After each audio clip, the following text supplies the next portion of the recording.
How's it going? This is Tideria, and I recently put out a track on WidFam Halloween compilation called Timestorm, and I'm going to do a quick production breakdown on that track.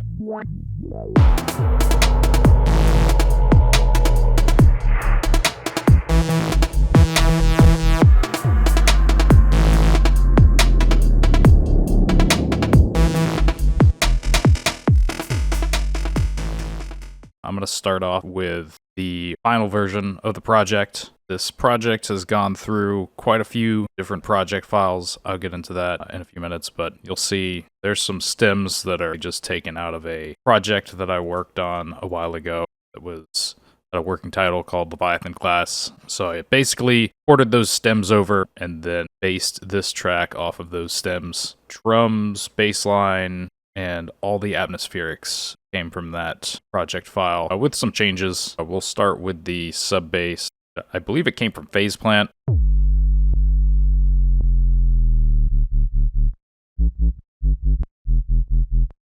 You might not be able to hear this very well if you're on a phone speaker, by the way. Moving on from the sub, the bulk of these sounds in like the mid-range bass and the leads, they came from recordings from a Behringer Model D for this one, and then I believe there's a Moog Grandmother. I don't own either of those synths, by the way. Guitar Center had them. I basically plugged in a Zoom recorder and recorded it. For this track, I pulled from this recording.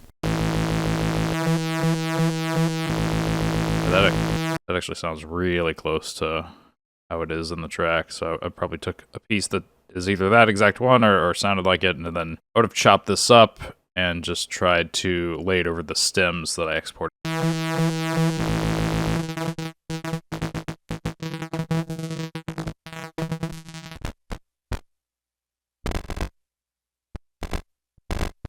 Both the Moog Grandmother and the Behringer Model D are semi-modular synths. Get some pretty cool sound design stuff. Anyway, so let's listen to those individually. Alright, so that's from the Behringer Model D. Little blip before the drop. And it goes into this. So these little percussion elements here. That is from the Moog. Pitch changes here. We're up 14 semitones, 17 cents. Have them arranged in this very cool pattern. I believe we're changing some reverb settings.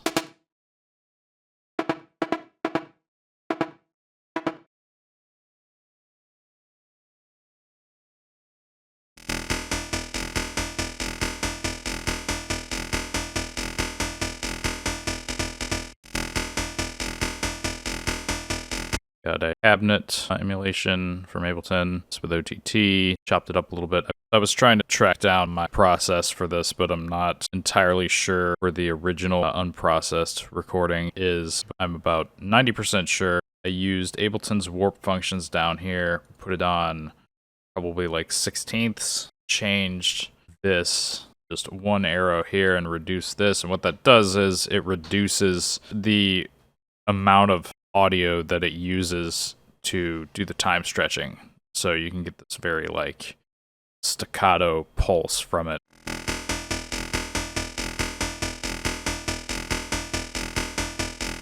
I'm going to move on to the main Deemer arc group here. So we got a bunch of lead and bass blips from mainly the Moog Grandmother. I'm going to play that real quick.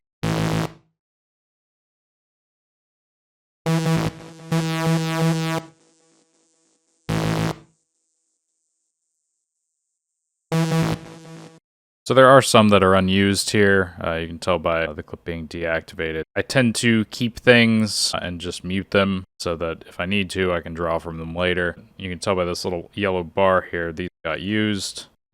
Got some serum effects on this channel, just the dimension tool. This is the ping pong layer, so play this and it activates the delay on the same sound. Maybe a little bit hard to tell on a phone speaker, but if you have two speakers side by side, you'll be able to hear that. This grease bass-esque sample. The serum effects on it too, just adding some width, because these are mono recordings, you know, they're not stereo recordings, so they need that extra width. These are some unused things. All those sounds work very well with the Behringer, a Model D sample. They cut in and out, and then at the end of the bar, this part comes in. That is also the source of the lead for the second drop.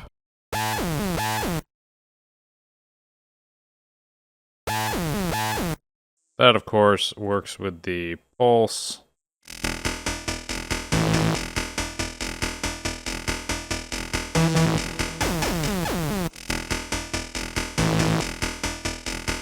Sometimes we have the percussion hit that I played earlier. And then we also have this other lead, which is originally a guitar loop that I chopped up.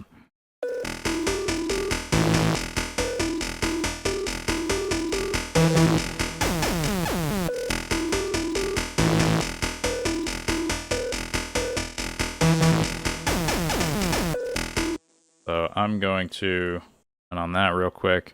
Basically, here, I think I've got the original sample over here. This was probably from Splice.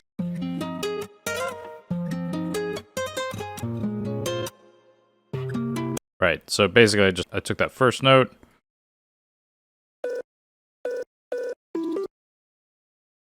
It's at plus 18 semitones. And the way that I wrote this melody, every time I would change the pitch of the sample, I color-coded it. It made it easier to move around. It's a good tip. We got this one at plus 18. This one at plus 11. This green one here at plus 14.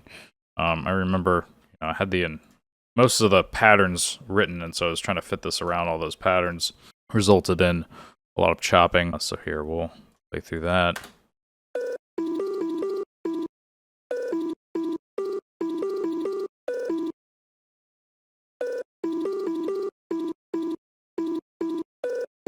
That, of course, goes, it's part of this group. This group that's got a chorus on it, a little bit of compression to calm the peaks of the acoustic guitar clipper. Doing quite a lot of boosting. We'll check the fully wet setting. Yeah, it's just grabbing those little blips and taming the volume. And of course, got the tuner on there so I can tell what note I'm playing.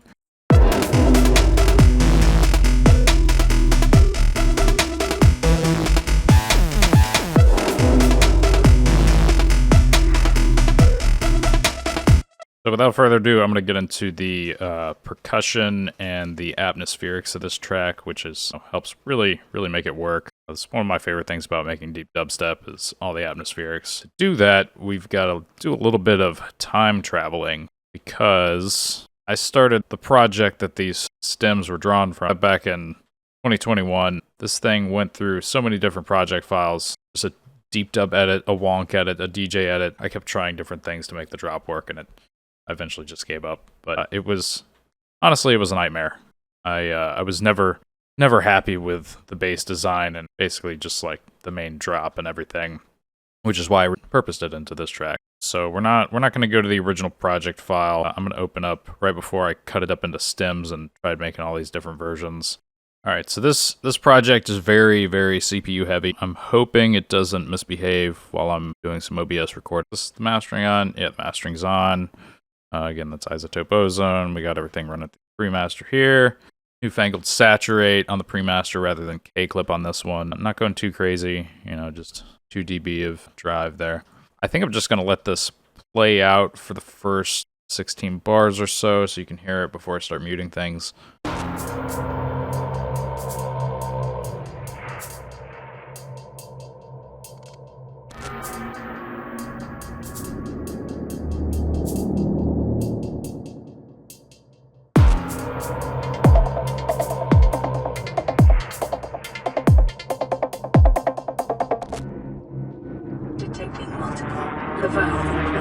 Life forms in the region.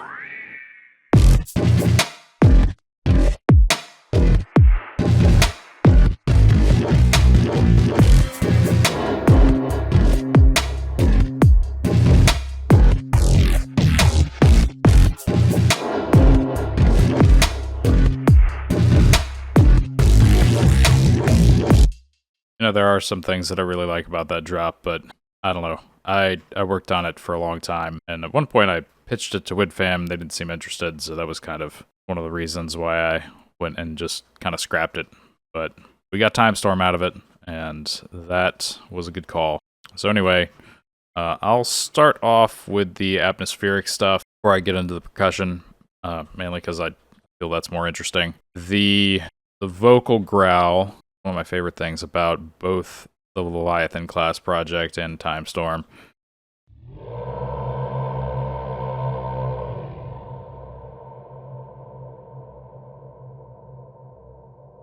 It's very, very pitched down. So I believe the original sample came from, I don't think it was Splice. I think it was some other sample pack I've had for a while. Looking in the bottom left corner, Identity Future Trap. That's from a Future Trap sample pack. Here. So it's -20. Let's pitch this back up. This is the original sample. Very different. There is some kind of reverb over it, but I don't know what channel it's in. I don't know. It doesn't matter. Yeah, so that's the original sample. There's no like time stretching algorithms or anything on this. It's just totally pitched down. I've got another sample in here as well. Yeah, that's from the processed folder. I don't know where it originally came from. Like I've gone in and changed the warp markers, done some manual time stretching. That's very, very pitched down as well. Here, we're gonna listen to this, figure out what it sounds like by itself. Or unchanged, rather.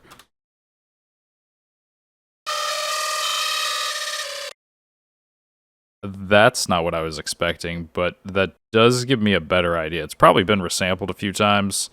Audiophiles in Ableton start to sound like that once they've had their pitch turned up a lot. So I don't know if I'll ever figure out where that originally came from. This is the same sample pitched all the way down -48 with, again, I've manually changed the warp markers because they're all yellow. This is a very time-consuming process. I was being very tedious.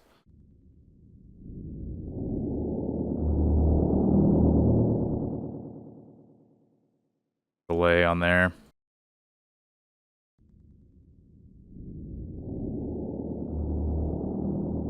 This was one of my favorite things about this. So I took a shaker from a Kashmir sample pack and basically turned it into an atmospheric. And I did a little bit of chopping here to make it sound like it's glitched out. It's pushed very far back into the background, so that was it. It just played from a part in the track. I really, really like this. It never occurred to me to like slow down a shaker.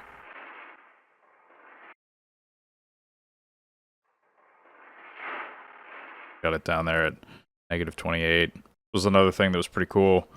So at one point, I was going through the samples in a Roland Phantom X8. And they had a timbale that was played across the keyboard at multiple pitches, and it sounded so cool. And I went and recorded every individual note into my Zoom recorder. If I can find that real quick. There it is. It also came through really distorted. That may have been me just clipping the input on the recorder, I'm not sure, but... So that sound is pretty close to the sound that I used for this. Again, this just goes all the way up the notes on the keyboard. Yeah, I've never quite heard anything like that. So altogether, when all those sounds are mixed, well, all the different iterations of it are mixed together, this is what it sounds like. Basically, I took one of those sounds and then I started with probably this layer. Here I'm fading out the output. It's pitched up a little bit, +7.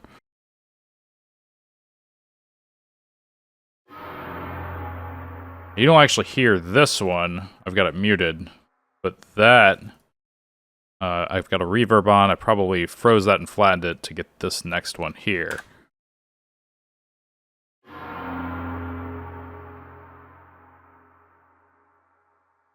Got this bass buildup.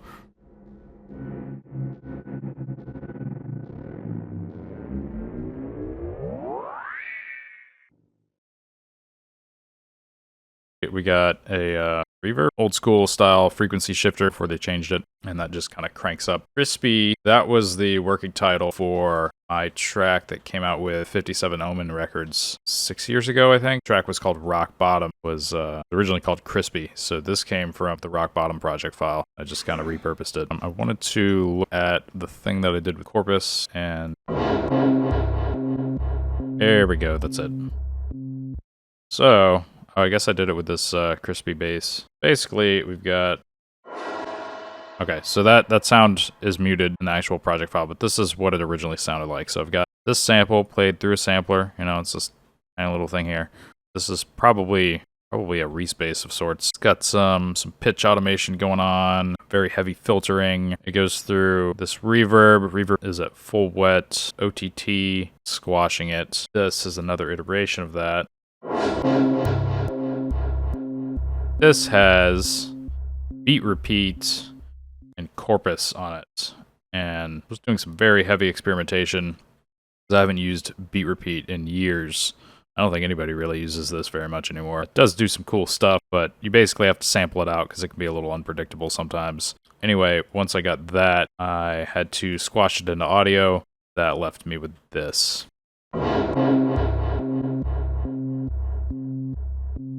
Remember,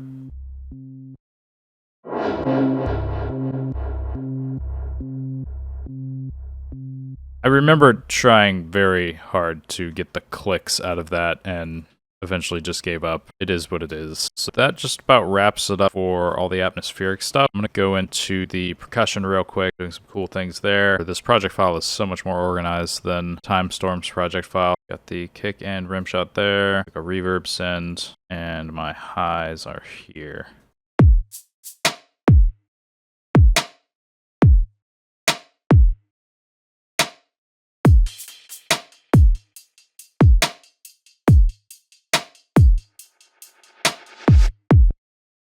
So the kick is from the subhertz pack. The rim shot is a bunch of layers. So a bunch of layers run through a clipper.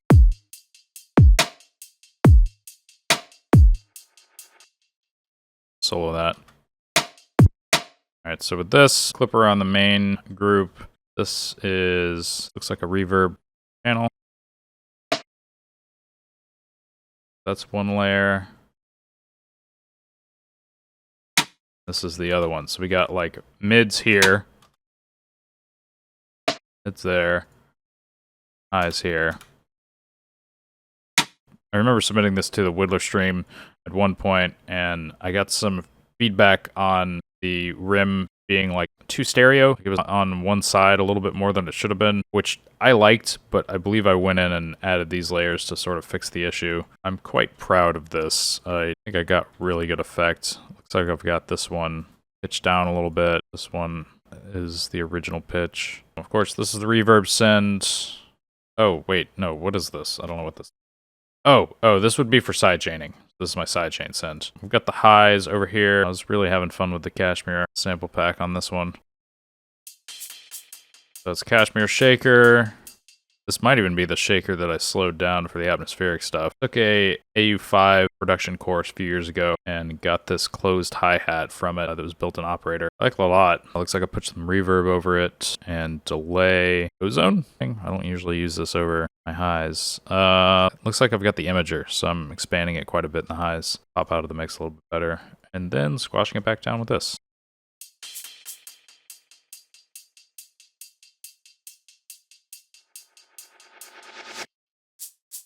That little reversed delay. Looking for that. Oh, this is from the sniper break. That is probably one of my favorite of the classic breaks. Lots of delay on it.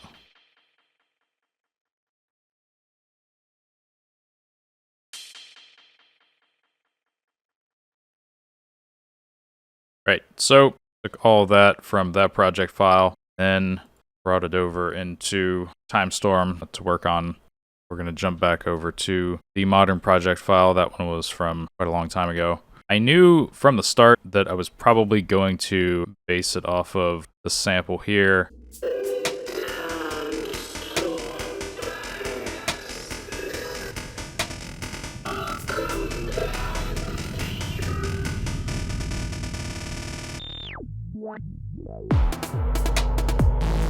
appropriately. Very, very time stretched.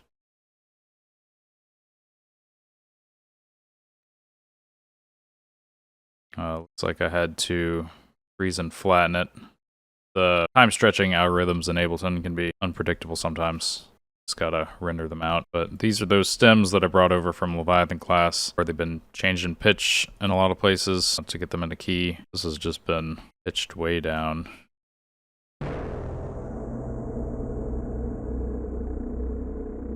That's that growl layered with the ballet. And of course, you know, all the atmospherics and stuff, it's all been like re-chopped and messed with and everything. Not a lot of it's gonna be straight out of the project file. That's what I started with, but you can see the one that's straight out of the project file and just like an entire stem is muted. So I took what I needed to, you know, cut it up and everything.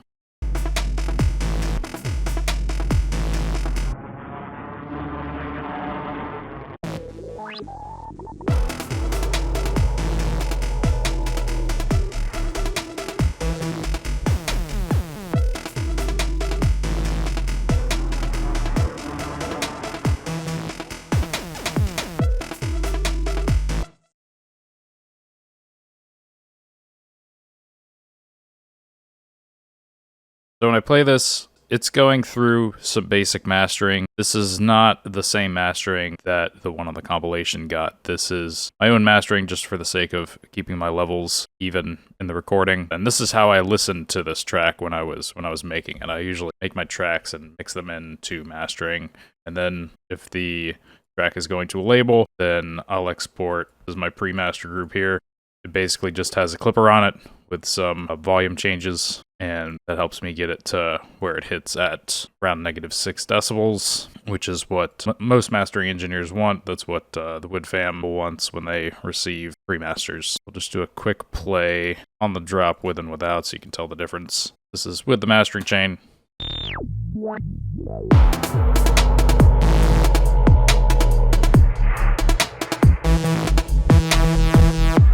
And then without is going to be much quieter.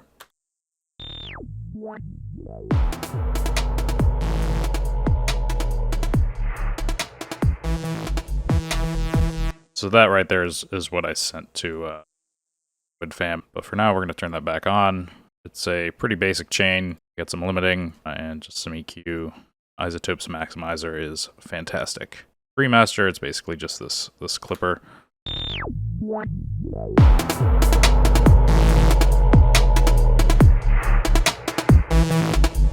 We'll turn on the wet function here to see what exactly it's doing. So it's catching all these little blips. Wet signal off.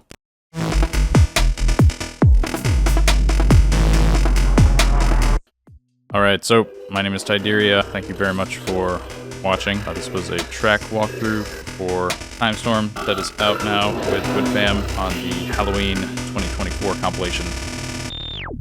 Thank you.